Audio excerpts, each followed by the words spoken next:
Hey everybody, Dan here with Pain Free You. Today I want to talk about the scare to reassurance ratio. Okay, I'll get to that in a minute.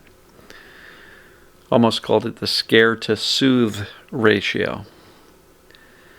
So let's take a couple of breaths, breathe in something positive, exhale something negative. You get to pick today. So breathe in with me. Breathe out. Let all the tension out of your body.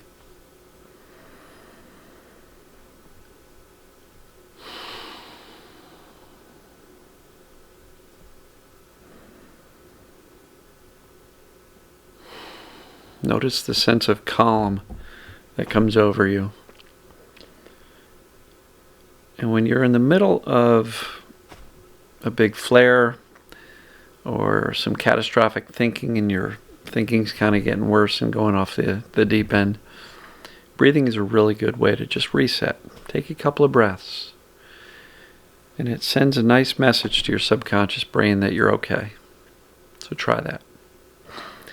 So today, I want to talk about the scare to reassurance ratio. So what am I talking about there?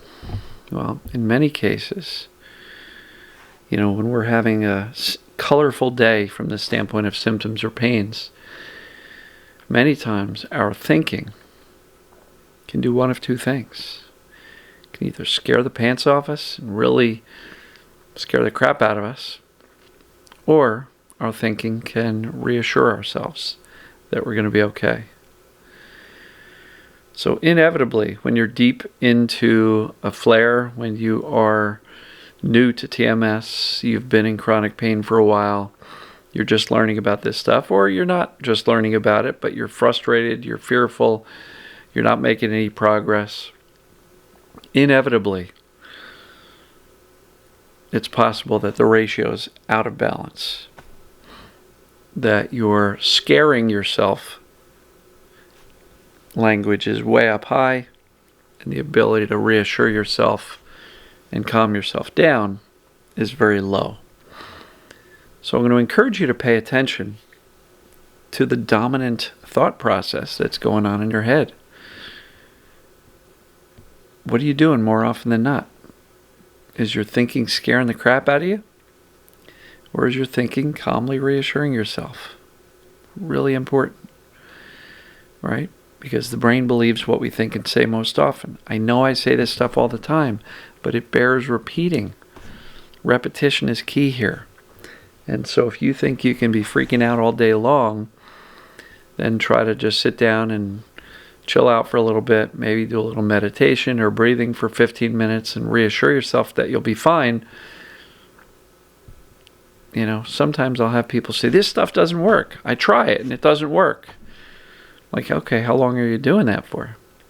Well, I don't know. I did it for 15 minutes. My pain didn't change at all. It's because the other 16 hours you're awake, you're running around with fearful, scared thoughts that are basically keeping you terrified and in fear. So, and I'm not suggesting we want to make it a full-time job to talk to ourselves all day long. But our brain never shuts up. We are thinking all the time. And if we're going to be thinking all the time, like I said yesterday, or 2 days ago, I forget which, we don't have to believe our own thinking.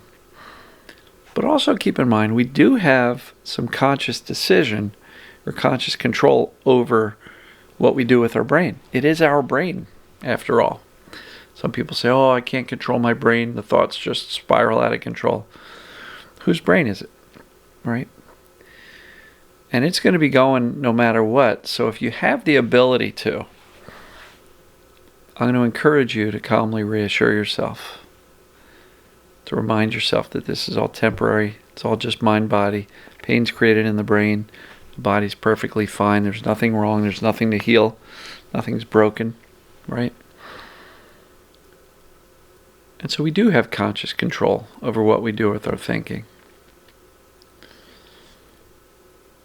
And so if you say, I can't control my thoughts, ask yourself, how can I? Sound familiar? That's that I can't versus how can I video from maybe a week ago. So look for that. But evaluate the ratio of your thinking. And if you're doing much more scary, catastrophic thinking, I'll never get better type of thinking, you want to flip that ratio and start moving more towards calm reassurance. Super important. It's the way out, because the brain's going to stay hyper vigilant as long as you're scaring the crap out of yourself. So take some ownership. Start realizing that you can influence your own thinking. You don't have to believe the negative thoughts. You can gently nudge towards some more positive, calm reassurance type of thoughts. I like indifference, but sometimes that's not available to us. And when we're in a deep, flare, symptoms are really colorful. Sometimes logical and rational thinking goes out the window. So if you can't think straight, just remember you always have the ability. Let the tension out of your body and breathe. Because when you do that, your thinking slows down, your emotions start to settle a little bit, and you can kind of regain some of the ability to influence what's going on in your brain and thereby in your body. So evaluate the scare versus reassurance ratio that's going on in your daily lives. And if it's heavily weighted towards scaring yourself, start to shift that ratio and get more towards calm reassurance. More often than not. Most often. Because when you do that, the brain will eventually believe that, because that will be what you're thinking and saying most often. Pretty simple concept. See what you can do with this. Play with it. Comment below. Let me know what you think. If you're not a subscriber on YouTube yet, go to YouTube, find the Pain For You channel, and hit that big red subscribe button. If you like the videos, give it a thumbs up. Like it, love it, comment, and I appreciate you. If you do need some more help, go to painforyou.com/join, and there is a full detail as to the course that I offer, as well as my group coaching program. Check it out. So, love you guys and gals, and we'll see you tomorrow.